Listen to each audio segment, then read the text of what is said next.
Tuhan bersamamu. Inilah Injil suci Yesus Kristus menurut Matius, bab 17, ayat 22 sampai dengan ayat 27.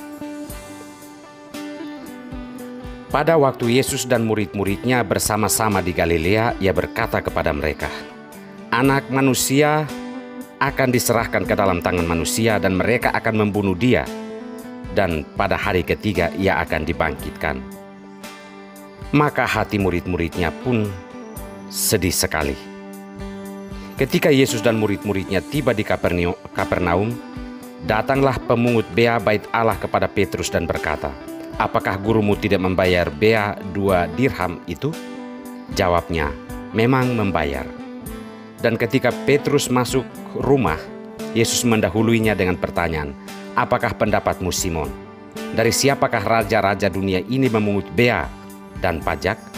Dari rakyatnya atau dari orang asing?" Jawab Petrus, "Dari orang asing."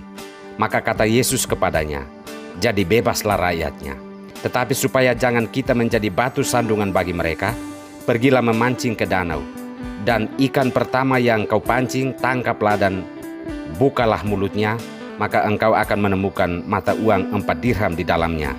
Ambillah itu dan bayarlah kepada mereka, bagiku dan bagimu juga." Demikianlah Injil Tuhan.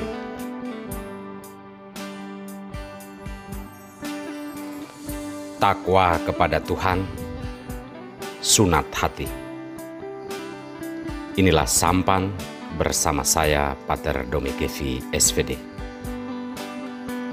Bapak, Ibu, saudara-saudariku yang terkasih dimanapun Anda berada saat ini, semoga Tuhan memberkati dan melindungi Anda sekalian. Saudara-saudariku yang terkasih, sunat dalam pengertian sehari-hari artinya memotong sesuatu. Bisa juga memotong dalam arti positif dan juga bisa dalam arti memotong hal yang negatif. Dalam pengertian yang positif, artinya bahwa kita memotong bagian-bagian yang tidak perlu untuk mendapatkan hal yang baik. Sedangkan dalam arti yang negatif, itu bisa berarti memotong gaji orang, memotong hak orang, dan lain-lain sebagainya. Dalam pengertian judul renungan hari ini, yaitu sunat hati, adalah memotong bagian-bagian dari hati yang sering menyebabkan ketimpangan dalam hidup. Hati yang memberontak perlu disunat. Hati yang egois perlu disunat. Hati yang berlaku tidak adil perlu disunat. Hati yang memeras orang lain perlu disunat. Hati yang pendendam perlu disunat.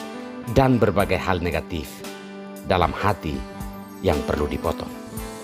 Tujuannya adalah tidak menghalangi keselamatan kita.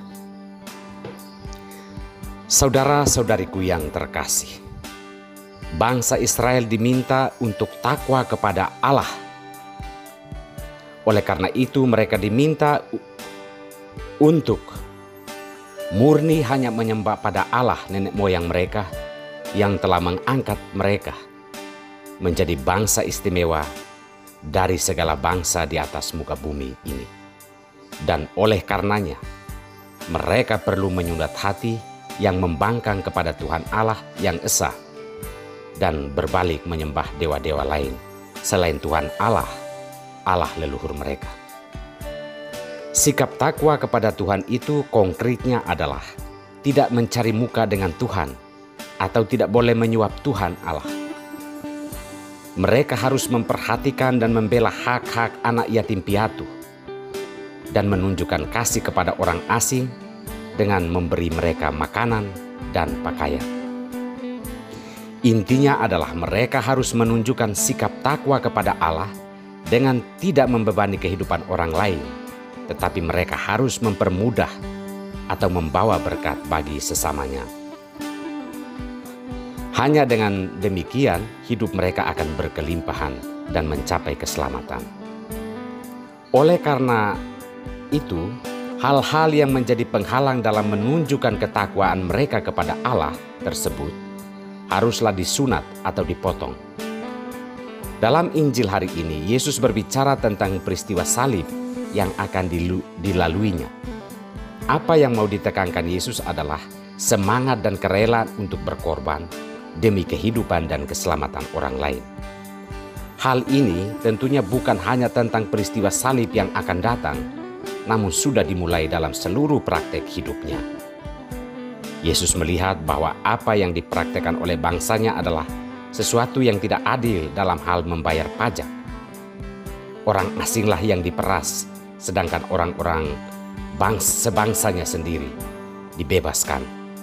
Maka Yesus meminta Petrus untuk membayar pajak agar tidak menjadi batu sandungan bagi sesama.